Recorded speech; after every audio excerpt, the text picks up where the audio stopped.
Et ce soir, faisons un peu d'introspective, on va tenter du moins, autour de la question de l'énergie, les enjeux pour l'année qui vient, 2025.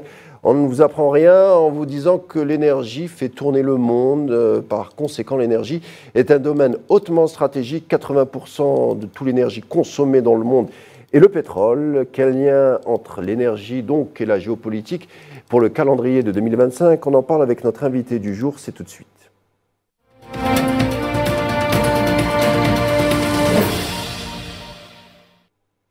Pétrole et enjeux géopolitiques et politiques. Pour en parler, je reçois Francis Perrin. Bonsoir. Bonsoir et tous mes meilleurs voeux pour 2025. Bonne année, Francis Perrin, spécialiste de l'énergie, directeur de recherche de l'IRIS. Merci d'être des nôtres. Alors Francis, il y a plusieurs grilles de lecture, plusieurs géopolitiques de l'énergie, du pétrole notamment, donc plusieurs modes d'analyse de la question pétrolière. Quelle observation faites-vous à grands traits, et ensuite on rentrera dans le vif du sujet. Quelle observation faites-vous pour l'année qui vient autour de cette question? Selon vous, quels seraient par exemple les rapports de force à observer ou les ententes qui se préparent entre les acteurs du secteur de l'énergie pour cette année qui vient? Je pense qu'au cours de l'année 2025, en termes d'économie et de géopolitique du pétrole, il y aura quelques points qui seront particulièrement importants à suivre. D'abord, la guerre en Ukraine. Cette guerre n'est pas une guerre pour le pétrole, ni pour l'énergie, mais c'est une guerre qui a eu et qui a encore de très importants impacts pétroliers, notamment pour ce qui concerne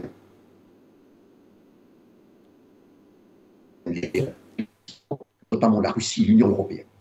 Deuxièmement, les suites de la guerre à Gaza et toutes ses extensions au Moyen-Orient, avec notamment à suivre de très près l'évolution des tensions entre Israël et la République islamique d'Iran, parce que à Gaza, il n'y a pas de pétrole, en Israël, il n'y a pas de pétrole, au Liban, il n'y a pas de pétrole. Quand je dis il n'y en a pas, ça veut dire qu'on n'en a pas trouvé à ce jour, bien sûr. Par contre, en Iran, nous parlons d'un géant pétrolier et gazier.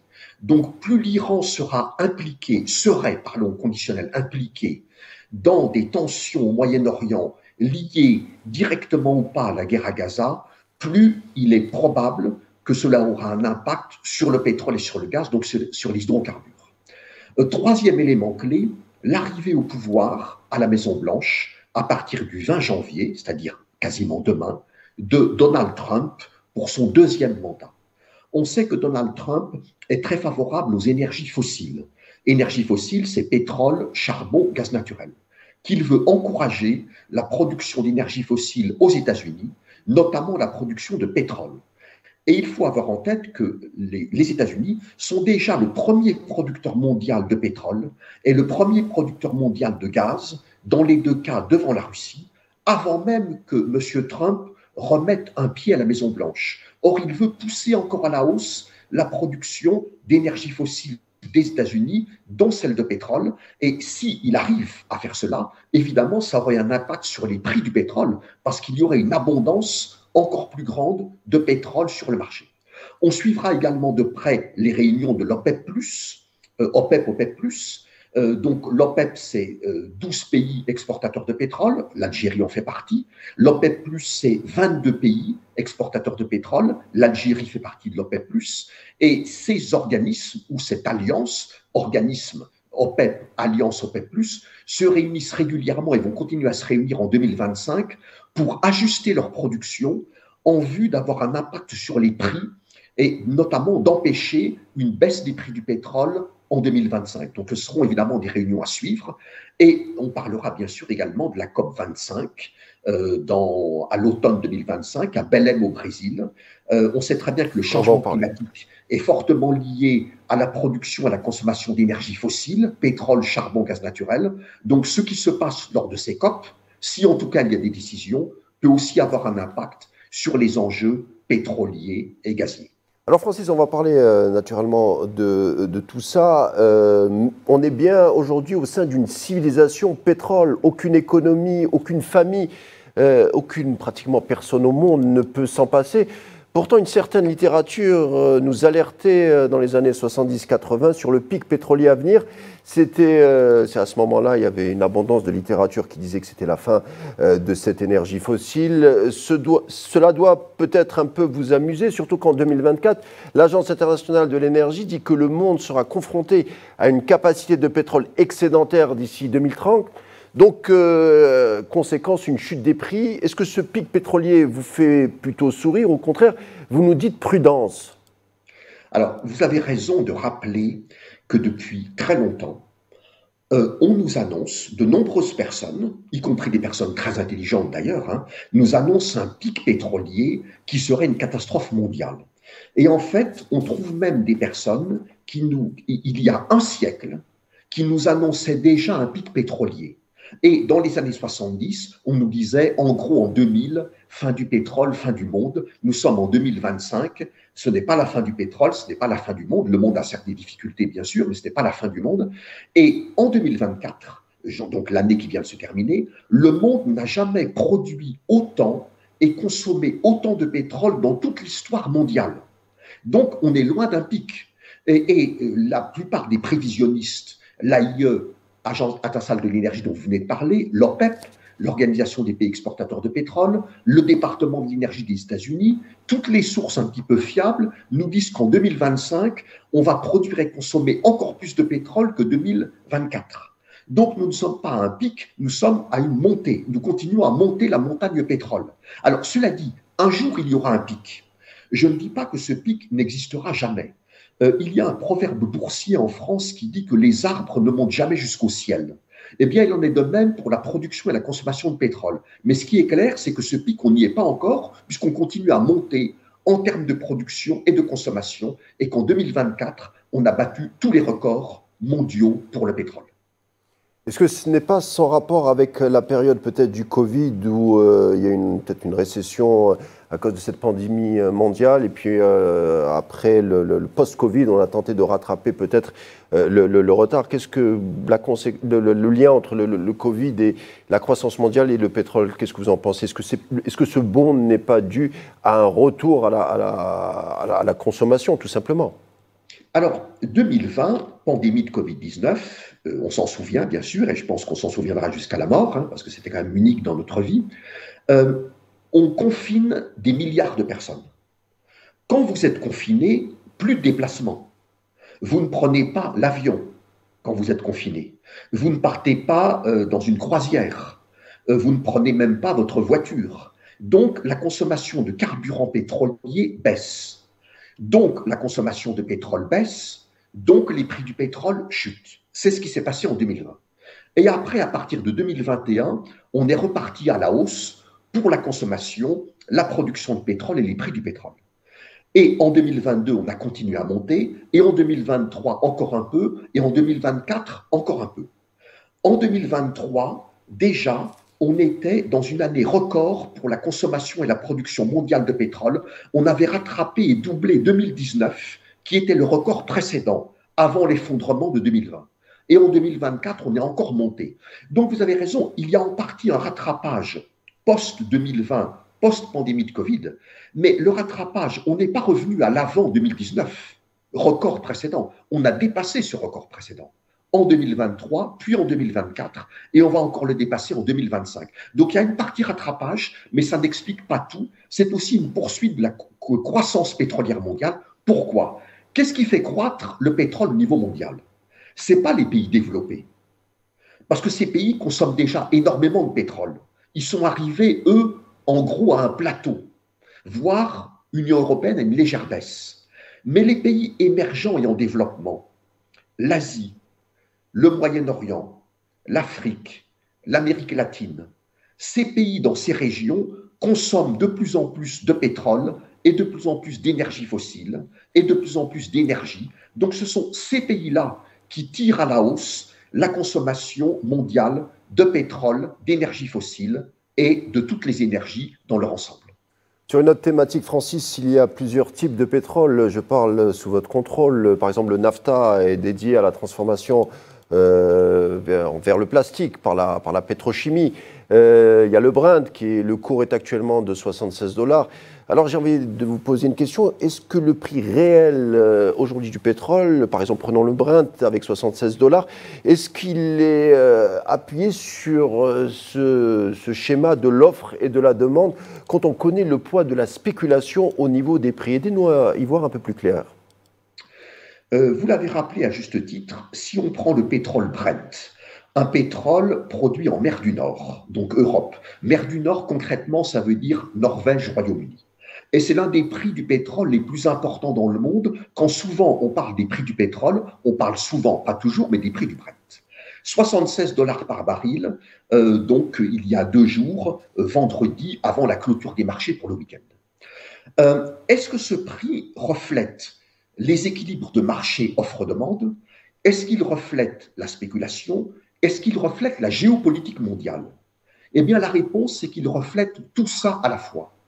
Dans les prix du pétrole, il y a évidemment des aspects économiques et énergétiques. La demande pétrolière mondiale qui augmente, l'offre pétrolière mondiale qui augmente, le niveau des stocks, les capacités de production. Bon, ça, c'est relativement simple, relativement bien sûr. Ensuite, il y a l'économie mondiale. S'il y a un ralentissement économique mondial, ce qui est plutôt le cas actuellement, ça va avoir tendance à faire un peu baisser les prix du pétrole. Si au contraire on a une forte croissance mondiale, ça va avoir tendance à faire monter les prix du pétrole. Le dollar, il y a souvent une relation inverse entre le cours du dollar et le prix du pétrole. En gros, quand le dollar augmente, souvent le pétrole baisse. Et à l'inverse, quand le dollar baisse, souvent le pétrole augmente. Les taux d'intérêt fixés par les banques centrales, la Réserve fédérale américaine, la fameuse Fed, la Banque centrale européenne, la Banque centrale du Royaume-Uni, la Banque centrale du Japon, quelles sont leurs politiques monétaires? Et puis toute la géopolitique mondiale, où en est-on dans la guerre en Ukraine, où en est-on dans la guerre à Gaza, quelles sont les tensions entre Israël et l'Iran, qu'est-ce qui se passe en Syrie, etc. Donc c'est pour ça qu'il est quasiment impossible de prévoir les prix du pétrole. On peut les analyser, on peut comprendre leur évolution, passée et présente, mais quant à les prévoir, c'est quasiment mission impossible, parce que dans les prix du pétrole, il n'y a pas seulement des indicateurs économiques et pétroliers, mais aussi des indicateurs géopolitiques, et personne ne peut prévoir la géopolitique mondiale. Alors l'énergie, c'est bien entendu la production, c'est le transport, les stocks également. Parlons de la guerre en Ukraine. Les cartes ont été redistribuées à cause de ce conflit, en conséquence de ce conflit. L'Europe, par exemple, qui dépend à 35% du gaz russe et 25% du pétrole russe, l'Europe ne semble pas avoir anticipé, Francis, sa sécurité énergétique, quand d'autres pays s'en sortent gagnants, les États-Unis et également l'Algérie. Alors, l'Union européenne, effectivement, n'avait pas anticipé ce qui s'est passé à partir de fin février 2022, la deuxième guerre en Ukraine après celle de 2014. Pourtant, il y avait des avertissements. Avertissements lancés par la Commission européenne à Bruxelles depuis au moins 2009. De nombreux pays européens, de nombreux États européens n'ont pas voulu entendre ces avertissements. Et quand la Russie a attaqué l'Ukraine le 24 février 2022, ça a été un coup de marteau sur la tête de plusieurs pays européens. Donc ils n'ont pas anticipé, mais il faut reconnaître une chose, c'est qu'ils ont su quand même réagir assez rapidement. En prenant la décision au printemps 2022 de se passer complètement de toutes les énergies fossiles venant de Russie, au plus tard en 2027. Où en est-on maintenant? Pour l'importation de charbon russe dans l'Union européenne, c'est fini depuis l'été 2022. Pour l'importation de pétrole russe par l'Union européenne, c'est fini à environ 90% depuis fin 2022, début 2023. Pour le gaz, ce sera fini à 100% à partir de 2027 et déjà début 2025, les exportations de gaz russe vers l'Union européenne ont baissé de façon considérable. Donc pas d'anticipation, ce qui est une erreur stratégique, mais une réaction rapide. Alors, en termes énergétiques, qui sont les gagnants de la guerre en Ukraine? Les États-Unis, numéro 1. Premier producteur mondial de pétrole, premier producteur mondial de gaz naturel. Or, les Européens décident de se passer de pétrole et de gaz russe. Donc, pour cela, il faut aller en chercher ailleurs dans le monde. Et le premier pays auquel ils vont penser, pas le seul, mais le premier, ce sont les États-Unis, puisqu'ils sont le premier producteur mondial de pétrole et de gaz, que c'est leur allié au sein de l'OTAN, etc. Ça fait partie de ce qu'on appelle l'Occident. Certains disent l'Occident global, mais peu importe. On pense évidemment aux États-Unis. Alors ensuite, quels sont les autres gagnants? Le Qatar. Le Qatar est l'un des 3 plus grands exportateurs de gaz naturel liquéfié, avec les États-Unis numéro 1, l'Australie numéro 2. Et les Européens vont aller chercher plus de gaz, notamment au Moyen-Orient, au Qatar. L'Algérie, qui a l'avantage d'être proche du marché européen, il suffit de franchir la Méditerranée, ce n'est pas franchir l'océan Pacifique, c'est évidemment pas très loin, et la Sonatrach algérienne, bien connue, approvisionne en gaz l'Union européenne depuis des dizaines d'années. Donc la Sonatrach, l'Algérie sont bien connus sur le marché européen par de nombreux pays, notamment les pays méditerranéens de l'Union européenne, Italie, France, Espagne, Grèce, etc. Et en 2024, l'Algérie, la Sonatrach, a d'ailleurs fait quelques percées en Europe avec de nouveaux contrats. Premier contrat gazier avec l'Allemagne, c'est une première, avec également des pays d'Europe centrale et orientale, comme notamment la Croatie, la République tchèque. La Norvège, pays européen mais non membre de l'Union européenne, est également un pays gagnant, un des grands fournisseurs de gaz et de pétrole à l'Union européenne, et ils ont augmenté leur production, leurs exportations de pétrole et de gaz depuis le début de la guerre en Ukraine. L'Azerbaïdjan, qui est relié à l'Italie, donc Union européenne, par un gazoduc donc Azerbaïdjan, Géorgie, Turquie, Union européenne, et ce pays veut exporter plus de gaz vers l'Union européenne d'ici 2027. Donc voilà quelques-uns des pays qui sont les grands gagnants énergétiques de la guerre en Ukraine, avec en tête les États-Unis, premier producteur de pétrole dans le monde, premier producteur mondial de gaz, premier exportateur mondial de gaz naturel liquéfié. Alors le Moyen-Orient, parlons-en, 60% des ressources mondiales en pétrole se trouvent là. On s'attend donc, je parle encore sous votre contrôle, on s'attendrait donc à des conflits dans cette zone pour les années qui viennent. On se rappelle qu'Henry Kissinger, quand il était secrétaire d'État, évoquait les ressources de ces pays du Moyen-Orient en disant nos ressources, sauf qu'aujourd'hui, vous l'avez dit, les États-Unis sont le premier producteur mondial avec presque 20 millions de barils jour. On peut parler aussi du détroit d'Ormuz, qui est un passage pétrolier sous haute tension, 21 millions de barils jour avec des acteurs non des moindres, surtout deux qui se défient sur la question du pétrole, à savoir l'Arabie Saoudite et l'Iran. Tout à fait. Quand on parle de pétrole, vous avez parfaitement raison de le rappeler, on ne peut pas ne pas parler du Moyen-Orient. C'est la région qui contrôle les plus grandes réserves prouvées mondiales de pétrole. C'est la région qui comprend le premier exportateur mondial de pétrole, l'Arabie Saoudite, le troisième producteur mondial de pétrole, l'Arabie Saoudite. C'est dans cette région que les coûts de production du pétrole sont les plus bas au monde. Personne ne peut produire du pétrole à des coûts aussi bas que certains pays du Moyen-Orient, notamment Arabie Saoudite, Irak, Iran, Émirats Arabes Unis. Et c'est une région qui comprend la plus grande compagnie pétrolière mondiale, Saudi Aramco, encore l'Arabie Saoudite. Donc, le pétrole veut forcément dire Moyen-Orient. Au Moyen-Orient, nous avons une guerre en Syrie depuis 2011. On a des espoirs, mais elle n'est pas encore terminée au moment où nous parlons. Nous avons une guerre au Yémen depuis 2014. Donc ça fait 10 ans. Nous avons la guerre à Gaza depuis octobre 2023 et nous ne sommes pas très loin d'une possible guerre Israël-Iran. Donc d'énormes tensions dans une région qui est capitale pour le système pétrolier mondial. Donc évidemment, les marchés pétroliers, les traders sur les marchés pétroliers, les compagnies pétrolières regardent de très près la géopolitique moyen-orientale parce qu'elle peut avoir un impact fort sur le pétrole et aussi sur le gaz. Rappelons que c'est au Moyen-Orient qu'on a aussi les plus grandes réserves prouvées de gaz naturel. À peu près 40% du total mondial des réserves prouvées sont au Moyen-Orient. Donc des impacts potentiels énormes sur le pétrole et sur le gaz, les deux hydrocarbures. Ce qu'on peut dire aujourd'hui, début 2025, c'est que pour l'instant, et je souligne bien pour l'instant, et en géopolitique, il faut toujours commencer une réponse en disant pour l'instant, parce qu'on ne sait pas ce qui va se passer demain. Pour l'instant, sur le plan pétrolier, ça ne se passe pas trop mal. Je ne dis pas sur le plan humain, je ne dis pas sur le plan humanitaire, ce sont des tragédies ces guerres. Sur le plan pétrolier, ça ne se passe pas trop mal. Les guerres au Moyen-Orient n'ont pas fait flamber les prix du pétrole. Ça aurait pu être le cas, ça n'a pas été le cas jusqu'à aujourd'hui.